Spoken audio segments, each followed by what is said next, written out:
Tapi kalau ada manusia bisa melihat jin.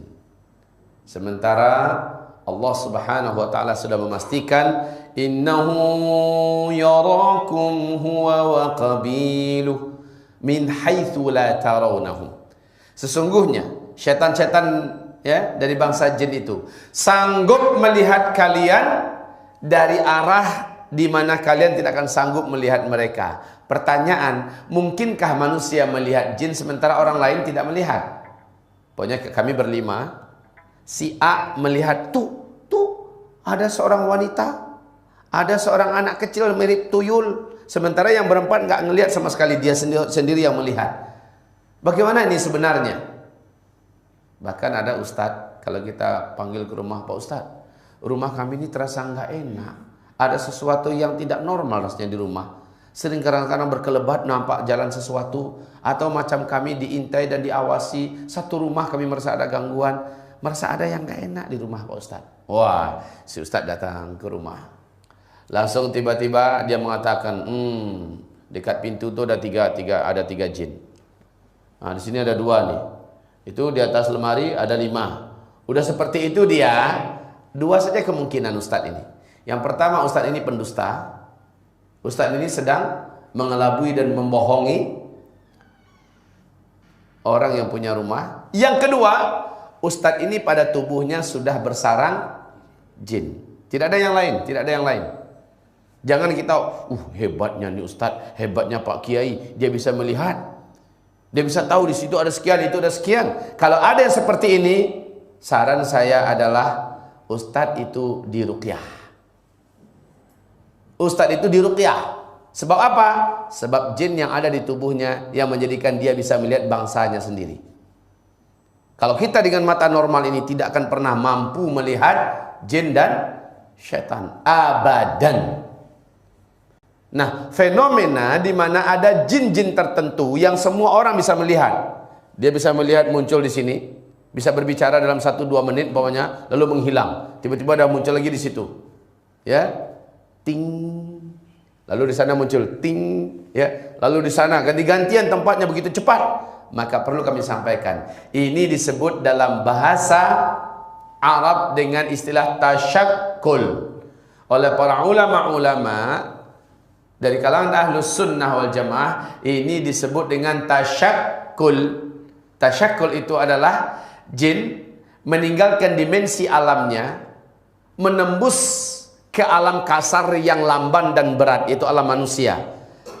Dan saat itu adalah titik terlemah di mana jin masuk ke alam kita.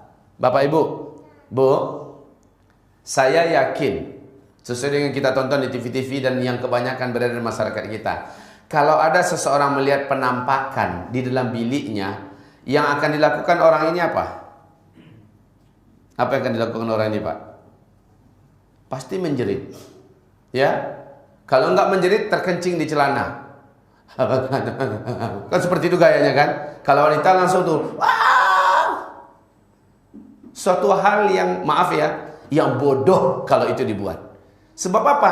Ketika jin, setan menampakkan diri ke alam kita, maka percayalah, dalam khayalan kita kan selama ini mereka nggak bisa disentuh. Kalau kita sentuh macam megang bayang-bayang, tidak benar.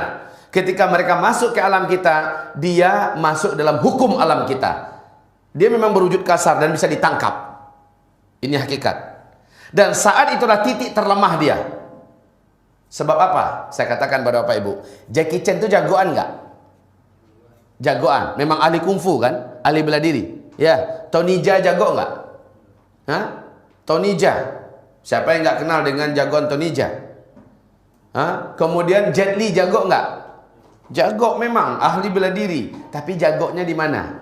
Jagonya di alam dia, ya kan? Di daratan ini, di alam dia. Coba sekarang Tony Jaa, Jet Li, yang lain-lain itu, lemparkan dia ke laut, suruh kelahi dengan ikan hiu. Menang mana? Menang mana? Ikan hiu itu bisa bersilat? Bisa kungfu nggak? Kenapa Jet Li, Jackie Chan, lain-lain itu bisa kalah? Sebab apa? Itu bukan alam dia. Perlu diingat ini ya. Itu bukan alam dia. Di alam yang bukan alamnya, alam itu sangat menyiksa. Sejago-jago ahli renang, ahli selam, berapa lama sih dia mampu menyelam? Berapa lama mampu menyelam? Paling hanya 5 menit, ya. Paling hanya 5 menit, paling lama.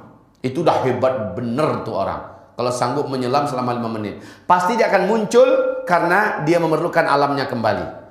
Dan semasa dia dalam air, gerakannya lamban. Dia akan menjadi mangsa makhluk-makhluk berbahaya yang ada di dalam air itu. Nah, sekarang kebalikan. Seorang ibu pegang pisau dapur, disuruh berhadapan dengan ikan hiu yang paling ganas, tetapi ikan hiu itu dilemparkan ke dapur. Ibu pegang pisau dapur, menang mana kelahi itu? Hah? Pasti menang ibu. Walaupun tuh ibu nggak jagoan kelahi, nggak usah dia apa-apain ikan hiunya, tunggu aja, nggak setengah jam mati itu kan hiu, betul nggak? Apalagi kalau ibu ini menusukkan pisau tadi. Jagonya ikan hiu hanya di alamnya. Tapi kalau sudah masuk ke alam kita, dia menjadi mangsa kita, dia menjadi korban kita. Betul? Begitulah kekatnya kita dengan jin di alam jin.